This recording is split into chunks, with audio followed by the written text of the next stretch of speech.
Meron pa po pandagdag tulong uli. Ito po. Gusto ko pakita sa inyo ito. Ito po kasi swatch na original. Ang may-ari po nito, unang sweldo niya. Nakita niya sa cabinet niya. Putol na putol po kasi na bracelet nito. Wala na talaga. Naghiwa-hiwalay na po yung bracelet niya. Ngayon, napatuunan naman siya sa atin. Tayo, yung lagi ko sinasabi sa inyo na hindi ko kinakalimutan. Gusto kong laging nasa isip ninyo. Ano mang bagay sa relo, tago po. Ito po sa cabinet. Ito po sa kanya. Swatch din po. Nung tinanong niya po ako, baka meron naman kayong pwedeng i-substitute dito. Kasi wala na po eh. Gusto ko lang pong magamit para lang yung unang sweldo ko, lagi ko maalala, inspiration ko. Ito po ngayon, nung sinuggest ko ito, nasa cabinet ko po ito. Sinuggest ko, pwede po dyan, sabi niya. Pwede po, pang swatch talaga ito eh. Tapos nung pinaraisyan ko, natuwa na po siya. Sabi, ay sige po kuya. Okay na. Tuturo ko po sa inyo mga style po natin ha. Ating idol, huwag niyo kalilimutan ito. Ito po, ito lang po gagamitin natin dito. Ito pong ating screwdriver saka nail cutter. Ito po. Ngayon po, meron tayong baterya. Ganun rin po naman strategy natin, di ba?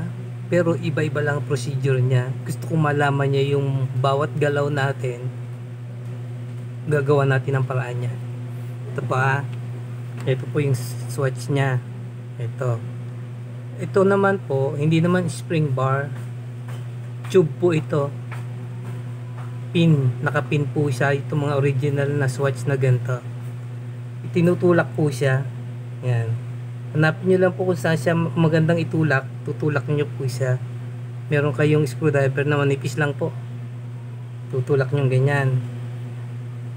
Pagkatulak nyo, takpan nyo na. Ito po yung sa kanya.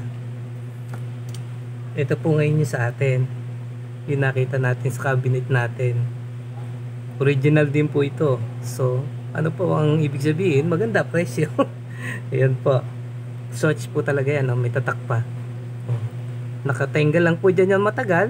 Nakatago lang dyan. Darating at darating yan. Tinabi ko lang po. Ito na ngayon siya. Pagkalagay po niyan, kasi isang sukat lang po siya. Kasi original din po itong ating hawak.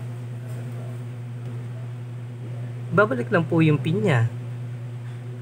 Yan, yung pin. Yan. Dahan-dahanin nyo lang po kasi medyo luma na po ito. Kaya malutong na po yan. Kaya hanggat maaari,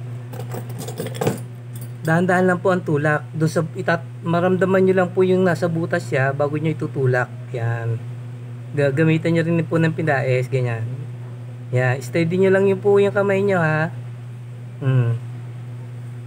Pagka naramdaman nyo ng kapraso na lang yung dulo nya, ito rin pong plaes, yung sobra pa dito, yun din po gagamitin natin. Ayun po siya. Ngayon, ito naman po sa kabila.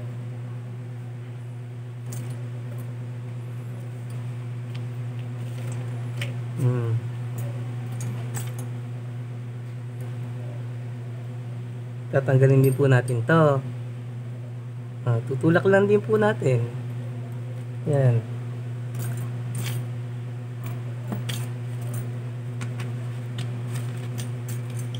Pagkatulak po natin, ito po yung screwdriver natin. Tulak lang po, dahan-dahan lang po Yan. Antayin nyo lang po lumabas siya dun sa kabila. Yun. Pag lumabas na po, ating itong nail cutter, alisin po natin siya. Ayun na po siya. Dito na po yung kanyang dalawa. Ito na po ngayon yan. Dito natin lalagay yung sa kabila. Yung sa kabila. Sukat na sukat po siya. Kasi po, parehas nga po sila. Matagal lang po yan ng mga naandyan sa ating lalagyan. Dahil dumadating po nga po yung time. Mga pagkakataon. Yan po ang gusto kong sinishare lagi sa inyo. Tiyaga lang po. Tiyaga lang. Ayun na po. Tuloy pong screwdriver natin ang gagamitin natin pantuon. Dahan-dahan lang po ah.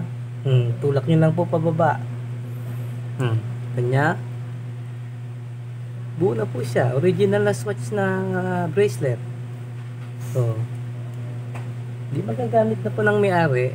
Yan po, tandaan niyo po yan ha. Thank you po. At another God bless po to all.